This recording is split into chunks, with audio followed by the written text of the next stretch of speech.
Joel Gertner one-man show with special guest Tremont. Yeah. We'll start off with a couple door prizes. We'll go with the last three digits. Last three digits of your ticket. First, the door prize we'll give away is the Cactus Jack frame. The winner is 864. Hey! 864. Yeah! All right. Take a picture with the winner? Yeah, absolutely. All right. Okay. There you go. Look at that. Our first door prize. How excited are you? Very. All right. And now for the Andre the Giant action figure, Legends action figure, Andre the Giant. Last three digits of your ticket. 865. There you go. There we go. Andre the Giant winner. Very exciting stuff. We got that today. It'll be on the Amazon tomorrow. All right, there's our winner. Nice. And now we'll bring up our first guest, Matt Tremont, former CZW World Champion. Yeah.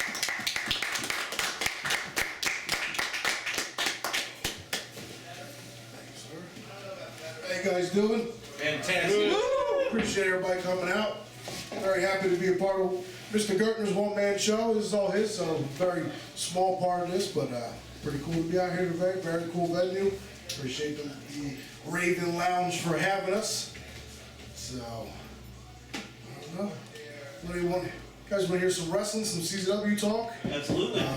Basically, my story, January next month, I've been in the business 10 years now, applying my craft in the world of ultraviolence and doing a lot of the hardcore stuff, which is my bread and butter at the end of the day. And the last 2.5 years, I've been doing it full time, and I can say I can make a living at this and building up the bulldozer brand that is Matt Tremont. I was able to launch a video production company, Double Stomp Video, open up a small business in Berlin at the Berlin Flea Market. I've seen some faces that have come to the store and support me since day one. So wrestle full time, run a wrestling store, a video production company, and promoting On Point Wrestling at H2O. So wrestling is 24/7 for me. 365 days a year, and I'm happy that I can apply my craft and pay my bills within the wrestling world and be able to do ventures like this today. This is the first time doing something like this in an intimate atmosphere as it is, but it's very cool. So, what were your first experiences of wrestling? Like, what do you remember as a child? Like, what intrigued you about it on the tube? I started watching wrestling probably 9 or 10 years old. Because I was real big in the sport before wrestling, so I didn't come out of the womb liking wrestling from the beginning. But 9 or 10 years old, stumbled upon first anything I ever saw of wrestling was a VHS I got at the flea market, the Berlin Flea Market of all places, and was the '95 King of the Death matches from IWA Japan. So the first thing I ever saw at 9 or 10 years old was deathmatch wrestling. So that pulled me in from the beginning, and I was. Well, that explains a lot. Yes. So, from the deathmatch wrestling, now this kind of like, do you go venture out now and watch some of the more commercial wrestling, the WWEs and the WCWs of the world at the time? 100%. I think once I saw that, I'm like, there's got to be other wrestling out there. So I would go another flea market, the old Pennsauken Flea Market on Route 73 in Jersey. WrestleMania 5 was the second tape I ever had, and the original. Atlantic City, New Jersey. Yes, yeah. The old Coliseum home videotape, and I wore that out. So that was the first ever WWF commercial stuff I saw. So that's pretty interesting because it was right at the hybrid of some of the commercial or comic wrestling, and then you also have this deathmatch tape that you're watching. Definitely diverse ones, yeah. But I was hardcore wrestling was just always the genre of the business that I caught my eye from the beginning and what I always wanted to do. And once I got to be a teenager, 17 years old is when I broke into business and started training, and I knew this was something I wanted to do. So what year is that? 2006 I started training. Okay, so you when you got your deathmatch tape, you had just missed the ECW, I guess it just ended. Yeah. And then when you go out now and seek some of that, what are some of the first ECW memories you had? When I started watching ECW, probably one of the first things I saw was Hardcore Heaven '95. I believe, yeah, 94, Funks and Public Enemy was one of the first ECW matches I ever saw. Watched ECW, obviously, when I got into it. And you're like, wow, this is going on right in my backyard, you know, Yeah. 20 minutes before I go. And I never had the chance to see it live, so thank God the tape trading and DVDs and now the network, I was able to watch a lot of ECW growing up. So yeah, the Hardcore Heaven '94 was like the first thing I saw ECW. Anything in the arena, anything from the Elks Lodge in Queens I always tried to seek, as far as footage from ECW that I wanted to watch, and then it just blossomed from there. And then once ECW folded, I still had that thirst for hardcore wrestling and that style and environment of wrestling, and that's where CZW came into play, and I became a fan of that. Now, 17 years old, where do you go find a school? Like, I guess the internet's now starting to get very prevalent. Where do you go? I didn't have a traditional kind of upbringing in the business. I knew of the Monster Factory in Paulsboro and a few other places, training facilities in the area. I was doing like a lot of people did in business. I did the backyard wrestling for a long time as a teenager. But I got to the point when I was about 17, I'm like, all right, the backyard wrestling's fun, but I want to give this, a real shot in the pro world. And on one of my backyard wrestling events, this was the days of MySpace, somebody hit me up through Messenger and said, hey, I will come and film one of your backyard events. And he came and filmed our backyard event, and he had ties to the wrestling world, with a group of guys called AWFR, America's Wrestling Fundraisers. And when he came and filmed this backyard event, it was light tubes and barbed wire, so I was doing the hardcore stuff since day one. And he was unaware that day when he came out to film this event. So he's like, I see you like the CZW, ECW stuff. I'm like, it's what caught my eye, it's what I love. So with the connection I made with this guy that came to film my backyard event of all places, he had ties to a group of guys with AWFR. They had like a spot ring that would be in different places in Northeast Philly and in South Jersey, and I would start training with those guys. And I didn't train traditionally for 6 months to a year and then started wrestling. I was literally training and working shows as I was going. So my first week of training, which was January 2007, I had my very first match that week in Seaside Heights, New Jersey at the VFW Hall. And so, what's it like a few minutes before you get in the ring? What's going through your head? Nervousness. I'm 17 years old. Yeah. Even legal to wrestle? Yeah. Okay. No, I don't think any kind of rules and regulations in Jersey. Doesn't matter now, we're past it. But yeah, 17 years old. I dropped out of high school. Probably not the smartest decision at the time, but I wasn't. School wasn't for me. I really wanted to give wrestling, 110%. No, not at all. The one story I have is that senior year during weightlifting. During gym class, it was either volleyball or weightlifting in the weight room. Instead of both of them, me and my buddy Rich will go on the other side of the weight room and hit each other with steel chairs. And our gym teacher would come out and see me and my buddy Rich doing this, and he would just shake his head. But I always became known in high school as like Matt's the wrestling kid. Yeah. He liked wrestling, did all the crazy stuff. But yeah, nothing traditional. And then from 2007 on, I've been working. Yeah, so 17 years old, you're wrestling at the VFW is when you get the CZW. 2011. So like, a lot of people, I wasn't known at all. I was an unknown until I got to CZW. And people thought, once I got to CZW, that's when I started wrestling. But I worked in wrestling for 3 and 4 years before I even got to CZW. And I did all traditional matches. I really didn't do any hardcore wrestling at all. So a lot of people think, man, he just gets hit in the head with stuff. I'm like, I wrestled 3 to 4 years prior to getting into CZW. So I know my basics and my fundamentals and still know how to work a match without getting hit in the head with stuff. But CZW was always my goal. ECW was gone. CZW was, kind of the predecessor to ECW, a little bit, more crazier and over the top from time to time. But that was my goal. And in 2011, I was able to debut at CZW at the historic ECW arena, and that was a dream come true. Yeah, so that was a top 5 moment for me in the business and in life in general.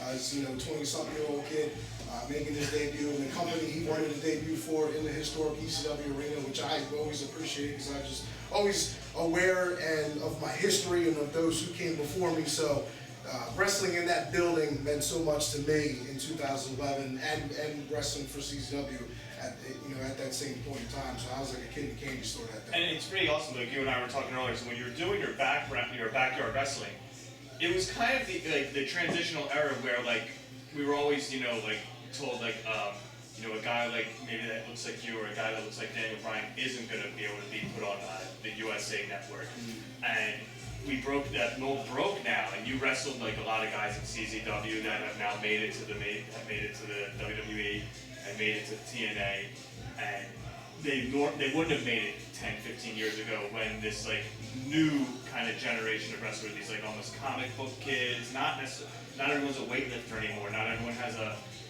wrestling background now that's getting into it now. So like it's almost like you can't tell these guys like no anymore. It's like a great generation that you grew up with. Now, what did you think about like some of the smaller guys and the different stuff that was going on when you were coming up? I mean, as you can see now, the business has changed so much just within the last 5 years. It changes every year. Yeah. Within the last 5 years since my inception in CZW to now, the business has changed drastically. I had a conversation with somebody recently. If you can't make it in this business now, you're not working hard enough or putting the time and effort and hustle into it, because there's no reason why you can't be successful, whether it's on the independent level or on the mainstream level. There's so many opportunities and outlets for you to be successful now. You just got to put forth the work and the time and effort into it. And seeing guys like Ambrose come through CZW and do well. Same thing like people forget, like Kevin Owens, before he was in Ring of Honor and Dragon Gate and Evolve and all these other places, he was in CZW way before. Same thing with Luke Harper and Cesaro. A lot of these guys they even like moved to Philly. Didn't like Dean Ambrose live in Philadelphia? Yeah, they're right Maniac. Yeah. So tell us about some of the guys that you've wrestled that have. Right as Ambrose was out his way out the door, I worked with him twice. Not at the arena, but CZW ran some shows in North Jersey. So getting to work with him was really cool. And with Kevin Owens, I worked with at PWS, a company up in North Jersey. So definitely very cool to be able to work with a lot of guys that have now gone on to Cesaro? Never met him. But it's just overall really cool to be able to work with these guys that have made it in the business, that are making money, that are drawing houses. And Seth Rollins, did he make his way around around that time? No, I don't think he was ever in CZW. Okay. And what I think would be, we'll end it now and then we'll get to some questions from you guys. The culmination, you win the CZW World Title. What was that night like? That's when everything just came full circle, man. Like my only ever goal in professional wrestling was to make it to CZW, and I did that. So really, everything else has kind of always just been a cherry on top. Let's talk about that night, like going into that night, wrestling for the title, and then bringing the title home. I remember when I got the call, because I never thought it would ever happen. So if it ever did, great. If it didn't, I was more than content with that. So I achieved my goal. So I remember getting a call from DJ saying, we're going to put the time and effort and invest into you and put the title on you. I thought he was ribbing me at first. I thought he was lying to me. So I went. This was outside. I just saw him an hour previously at the CZW dojo too, and he didn't say a word to me. I go home, then he calls me. I ran back the stairs, talked to the wife, and I tell her what DJ just tells me. We're going to put the title on you. And I'm like, and the first thing she said, I'm like, he's rubbing you. Was she smart?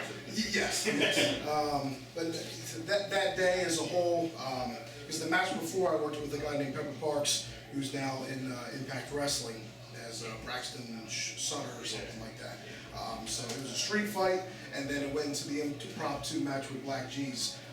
And Cherry Bomb was ringside, who's now Alley in TNA as well.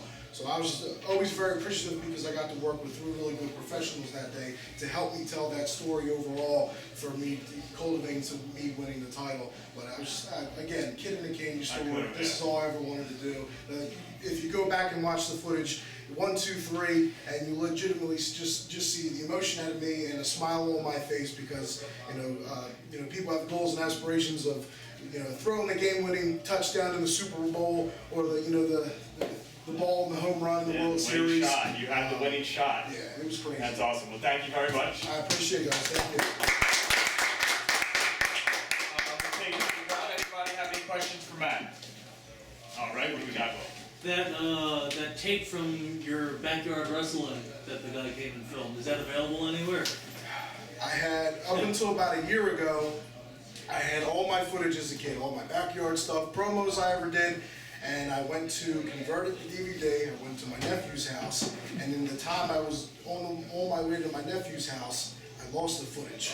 And since then, I've been trying to look for it. Because I was on my way to his house to convert everything to DVD, because my goal next year was to put out a compilation set and have some bonus footage, because everybody likes seeing this unreleased content that you'll never see. So yeah, it's gone now. I know I had one more VHS tape. It was probably about 2.5 months ago. Vice did a separate documentary aside from the Tournament of Death one on myself. They came to my store and stuff like that, and they were like, "Do you have any of that backyard footage?" And I had one VHS tape. I just found it last week. I was about to send it to Vice, and I'm like, "Let me test this VHS tape out first." So I put it in the VCR, and somebody recorded over because there was an Eagles football game on it from like 2008 or 9 on it. So I'm like, so I hit the Vice guy back up. Did Andy recall timeout? Yeah, something, he did something. I did great those days. But yeah, I lost all that footage. Unfortunately, nothing exists anymore, unfortunately. Anyone else? Is that Vice thing hard? Yeah, that. The Tournament of Death one is, saw the Tournament of that Death one's one. crazy. Like, that's been blowing, it's been really good press, overall for CZW. They told me probably by the summertime, the one they did on me will probably be out. And I literally woke up like Terry Funk and Beyond the Mat with a camera in my face. So I got out of bed, and usually my wife has to pull me out because I have 2 herniated discs and a bad knee at 28 years old, but because of wrestling, no regrets though, because I wouldn't have changed the thing in the world. But she's literally the opening scene will probably be her pulling me out of bed. But I think, yeah, sometime next summer, I think they're going to release that. They came to my store in Berlin, filmed stuff at the store, went around town. We went down to Atlantic City where I went to high school. They filmed the whole thing on my whole life, so I'm looking forward to seeing that. It's really cool. What was the most physically demanding match you ever had? I think most probably with DJ Hyde, out of all the violent, brutal encounters that I've had in the 10 years, the matches with DJ have been probably the most brutal, especially our early ones on in 2012, in that time building up to our Cage of Death match at the end of the year. The match in particular would be the Tangled Web match that we had. And the one spot in particular that we had that really took a lot out of me, scaffolding structure, probably about as high as I am right now. He gave me a choke slam off the structure, and I was literally tangled in a net of barbed wire hanging below. Structurally wise, it wasn't set up how it was supposed to be, so when I got choke slammed through, I was literally tangled in a wire. I missed the table. The back of my head hit the table, and on that one bump, the barbed wire tore me to shreds on my arm, my left ass cheek, and my head, and some side right here. I was in Virtua Hospital in Voorhees after that match for 9 hours, 172 stitches, and I had four nurses stitching me back together and put me back together after that one bump. So probably overall, and it was like my first big match in my tenure at CZW at the time, and that was, I guess, as far as the brutality and physically demanding, that spot in particular from that one match with DJ was definitely up there on the list. That reminds me of something I've often wondered. That CZW has a relationship, you guys work in that building in Voorhees, which there's like 12-year-old kids open skate night, and then you guys come in. Who over there? Like, I guess that's an interesting We've been building. You guys have been there for a while, yeah. Once the arena in Philly closed for the first time at the end of 2011, we then went to the skate zone in Voorhees. I don't know how that relationship that's incredible. Ron Hextall and everybody's there of the Philadelphia Flyers half the time. Yeah. So they got hockey going on in one ring, and we got bloody ultraviolet wrestling going on the other. I don't know how we've been there as long as we have, but we are. And well, I guess let's hope it never ends. So thank you for coming to see us. We're going to take a brief intermission. We'll come back. We'll give away a couple more things, and then we'll also come back with ECW original Joel Gertner. Ow! So you guys.